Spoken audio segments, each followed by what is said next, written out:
दोस्तों, बहुत साल पुरानी एक घटना है। एक घुड़सवार कहीं से गुजर रहा था और उसने देखा कि कुछ सैनिक एक लकड़ी का मोटा गट्ठर उठाने का असफल प्रयास कर रहे हैं।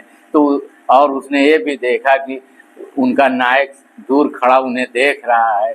तो घुड़सवार ने उस नायक से कहा कि आप अपने सैनिकों की मदद क्यों नहीं करते। तो नायक ने कहा कि मैं ऑर्डर देने के लिए हूँ, मैं इनका नायक हूँ, मैं गट्ठर उठाने में इनकी मदद क्यों करूँ। तो घुड़सवार अपने घोड़े से उतरा और उसने उन सैनिकों की गट्ठर उठाने में मदद की और वो गट्ठर उठ गया। घुड़सवार जब जाने लगा तो उसने नायक से कहा कि अगली बार जब तुमको मदद की ज़रूरत पड़े तो अपने कमांडर इन चीफ को बुला लेना।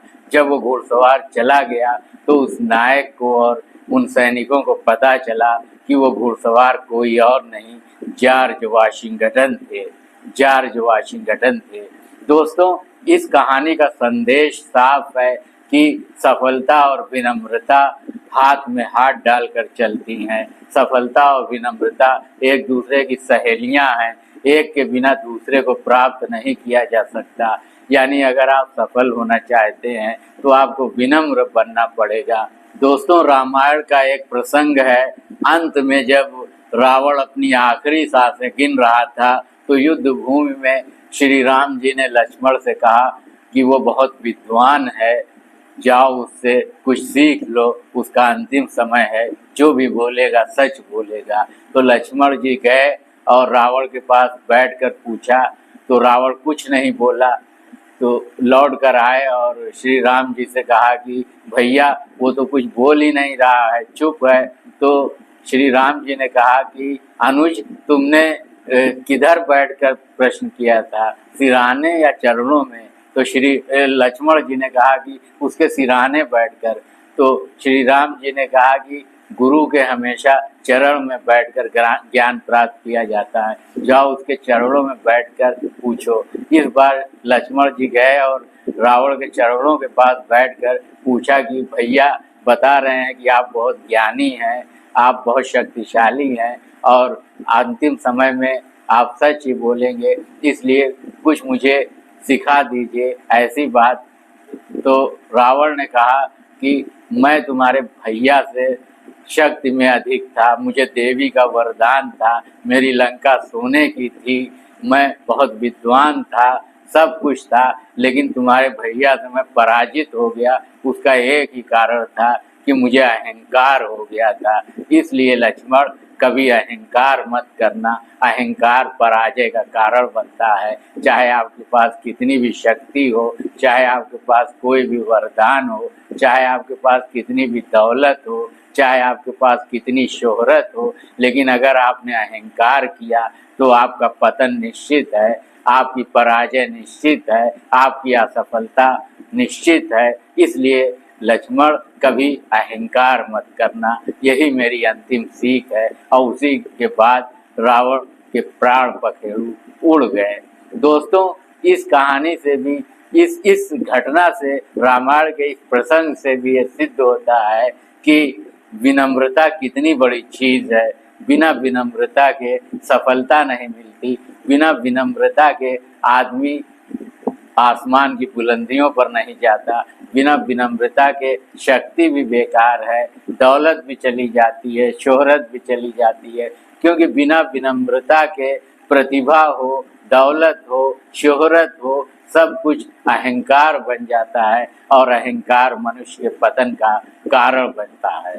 दोस्तों, महाभारत का एक प्रसंग मुझे याद आ रहा है कि जब कौरव पांडव में युद्ध निश्चित हो गया, पांडव ने 5 गांव की मांग की, दुर्योधन ने उसे भी ठुकरा दिया, तो युद्ध निश्चित हो गया था कि दुर्योधन ने जब ये कह दिया कि मैं सुई के नोक के बराबर भी भूमि तुम लोगों को नहीं दूंगा, तो फिर युद्ध निश्चित हो गया।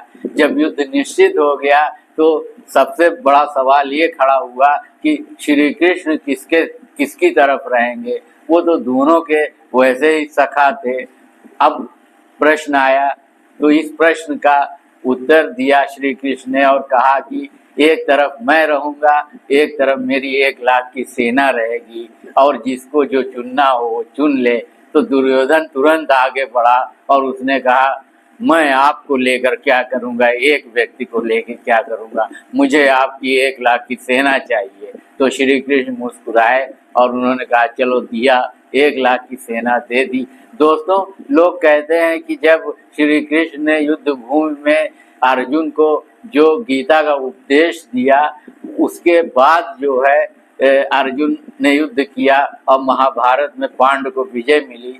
लेकिन असली विजय महाभारत के युद्ध का परिणाम उसी समय तय हो गया था जब दुर्योधन ने श्री कृष्ण को छोड़कर उनकी सेना को अपनी तरफ लिया था, क्योंकि वो ये भूल गया था कि मैं भगवान को छोड़ रहा हूँ और मनुष्यों की 1 लाख की सेना ले रहा हूँ।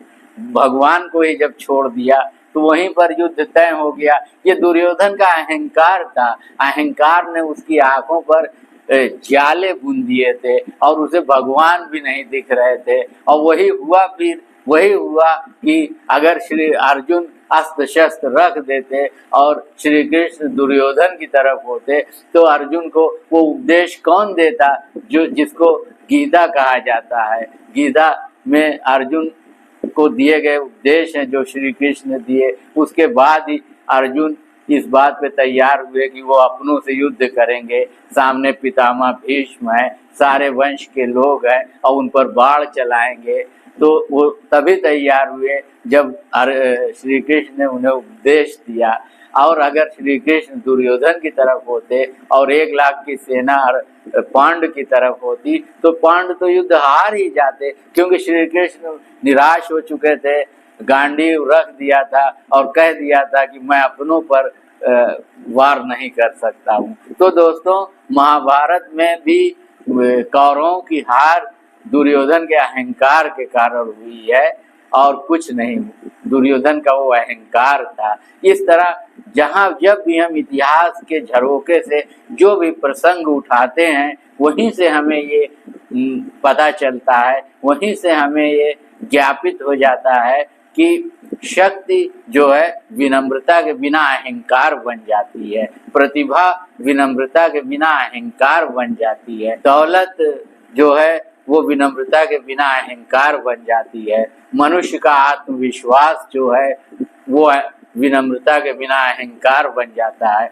और अहंकार मनुष्य को पतन के गर्त में ले जाता है, पराजय की ओर ले जाता है और उसका सर्वनाश कर देता है। इसलिए दोस्तों, सफल होने की सबसे बड़ी शर्त, सबसे पहली शर्त यही है कि आप अपने अंदर विनम्रता पैदा कीजिए, तहजीब पैदा कीजिए, शिष्टाचार पैदा कीजिए, तब आपकी शक्ति, आपकी प्रतिभा और जो कुछ भी ईश्वर ने आपको दिया है, गुण विशेषताएं, वो सब मिलकर आपको कामयाब बनाएंगी, सफल बनाएंगी, इस दुनिया में चमकता हुआ नाम बनाएंगी और आप सदा सदा के लिए इस दुनिया में जाने जाएंगे। आप अपने सपनों को सच कर पाएंगे, आप अपनी इच्छाओं को फलीभूत कर पाएंगे और जो चाहेंगे वो पाएंगे, क्योंकि विनम्रता एक ऐसी शक्ति है जिससे सब बड़ी से बड़ी शक्ति पराजित हो जाती है।